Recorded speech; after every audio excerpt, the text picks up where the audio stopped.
हरे कृष्णा कृष्णा कृष्णा हरे हरे हरे राम राम राम हरे हरे गोविंद बोलो हरि गोपाल बोलो राधा रमाना हरि गोविंद। आज हम श्रीमद् भागवतम के 10वें स्कंद का पेज 465 पढ़ने जा रहे हैं। शंख की प्रचंड ध्वनि से खाई की गहराई में सो रहे पंचमुखी मुरासुर की नींद खुल गई। अत्यंत क्रोधित तथा भयानक रूप से चमकते हुए वह जल से बाहर निकला। ज्वालायमान देह के कारण उसकी ओर देखना भी कठिन था और प्रतीत होता था मानो वह अपने पांचों मुखों से तीनों लोगों को निकल जाएगा। त्रिशूल घुमाते हुए मुर इतनी जोर से गर्जना कर रहा था कि उसकी गूंज से ब्रह्मांड की परतें दहलने लगी। मुर ने तेजी से अपना त्रिशूल घुमाकर तक्षर्य पुत्र गरुड़ की ओर फेंका, परंतु भगवान ने अपने दो बाणों से उसे बीच में ही काट दिया। तब भगवान ने अपने बाणों से मुर का मुंह बांध दिया। अपनी विफलता देखकर मुर बौखला गया और अपनी गदा से तेजी से घुमाकर श्री कृष्ण पर प्रहार किया, परंतु श्री कृष्ण ने अपनी गदा से उसका टुकड़े टुकड़े कर दिया। अंत में जब मुर के सारे अस्त्र शस्त्र समाप्त हो गए तो वह अपनी भुजाएं उठाकर श्री कृष्ण की ओर दौड़ा, परंतु भगवान ने अपने सुदर्शन से उसके पांचों सर काट डाले और उसका निर्जीव शरीर वहीं पानी में गिर पड़ा। क्रोधित होकर भौमासुर ने मुर के सातों पुत्रों को अपने पिता की हत्या का प्रतिशोध लेने के लिए उकसाया। अपनी सेना के साथ जैसे ही उन्होंने युद्ध भूमि में प्रवेश करके भगवान पर आक्रमण किया, भगवान ने अपने बाणों से न केवल उनके अस्त्र शस्त्रों को काट डाला परंतु अपितु उनके सर, जंघाएं तथा भुजाएं काटकर उन्हें भी यमलोक भेज दिया।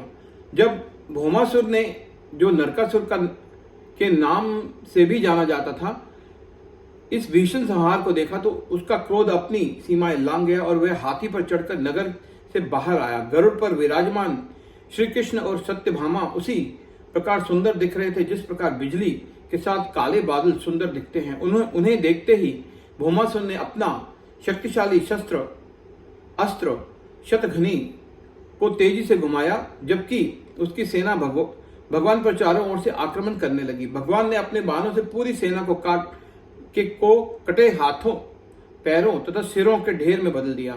गरुड़ भी अपनी चोंच से हाथियों और घोड़ों पर प्रहार करके श्री कृष्ण की सहायता कर रहा था। अंततः भौमासुर की सेना वहां से भाग खड़ी हुई। उसे देखकर भौमासुर ने अपनी पूरी शक्ति लगाकर गरुड़ पर प्रहार किया। इस पर भी जब गरुड़ टस से मस नहीं हुआ तो अंगारों की तरह दहकते हुए भौमासुर ने अपने त्रिशूल उठा लिया, परंतु इससे पहले वह उसे फेंक पाता श्री कृष्ण ने उसकी तीक्ष्ण सुदर्शन से उसका गला काट दिया। कुंडलों और मुकुट के सजा भौमासुर का चमचमाता हुआ सर युद्ध भूमि में गिर पड़ा। इसे देखकर उसके संबंधी निराश होकर विलाप करने लगे तथा देवतागण आकाश से फूलों की वर्षा करने लगे। उस समय भूमि देव श्री कृष्ण के पास आई और उन्हें अदिति के कुंडल, वरुण देव का छत्र, मंदार पर्वत की चोटी तथा वैजंती फूलों की एक माला दी। भगवान को प्रणाम करने के बाद भूमि ने हाथ जोड़कर उनसे कहा, हे देवाधिदेव, हे संपूर्ण सृष्टि के स्रोत, कृपया मेरा प्रणाम स्वीकार करें। यह भौमासुर का पुत्र भगदत्त है। आपसे भयभीत होते हुए भी ये आपकी शरण में आया है। कृपया इसके सिर पर हाथ रखकर इसे अपना आश्रय प्रदान करें। भगदत्त को निर्भय प्रदान करके श्री कृष्ण ने भौमासुर के महल में प्रवेश किया। वहां उन्हें 16,100 राजकुमारियां मिली जिन्हें भौमासुर ने बलात् कैद करके रखा हुआ था। पुरुष शिरोमणि श्री कृष्ण को देखते ही इन युवतियों के मन ने उन्हें अपने पति स्वीकार कर लिया। प्रत्येक राजकुमारी इस विचार के साथ कि हे विधाता, कृपया श्री कृष्ण मेरे पति बने।